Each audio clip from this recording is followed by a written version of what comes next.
ಪೊಲೀಸರೊಬ್ಬರು ಜೈಲಿನಲ್ಲಿ ಆರೋಪಿ ದರ್ಶನ್ರನ್ನ ಭೇಟಿ ಮಾಡಿದ್ರು. ಯಲಹಂಕ ಪೊಲೀಸ್ ಠಾಣೆಯ ಕಾನ್ಸ್ಟೇಬಲ್ ಆರೋಪಿ ದರ್ಶನ್ರನ್ನ ಜೈಲಲ್ಲಿ ಭೇಟಿಯಾಗಿರ್ತಾರೆ. ಅಂದ್ರೆ ಬೇರೊಬ್ಬ ಆರೋಪಿಯನ್ನ ಜೈಲಿಗೆ ಬಿಡಲು ಬಂದಿದ್ರು ಸಿಬ್ಬಂದಿ. ಈ ವೇಳೆ ದರ್ಶನ್ ಭೇಟಿಗೆ ಕಾನ್ಸ್ಟೇಬಲ್ ಮನವಿಯನ್ನ ಮಾಡಿದ್ದಾರೆ.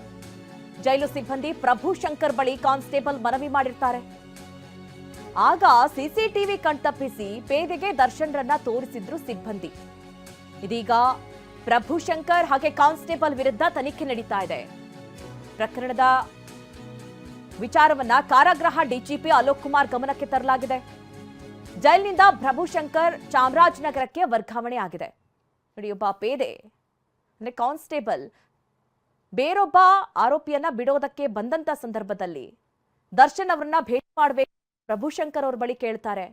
ಆಗ ಸಿಸಿಟಿವಿ ಕಣ್ತಪ್ಪಿಸಿ ಅವರನ್ನ ಜೈಲಿನಲ್ಲಿರುವಂತಹ ಆರೋಪಿ ದರ್ಶನ್ರನ್ನ ಭೇಟಿ ಮಾಡೋದಕ್ಕೆ ಅವಕಾಶವನ್ನ ಮಾಡಿಕೊಟ್ಟಿರ್ತಾರೆ ಪ್ರಭು. ವಿಚಾರ ಈಗ ಅಲೋಕ್ ಕುಮಾರ್ ಅವರ ಗಮನಕ್ಕೆ ಬಂದಿದೆ.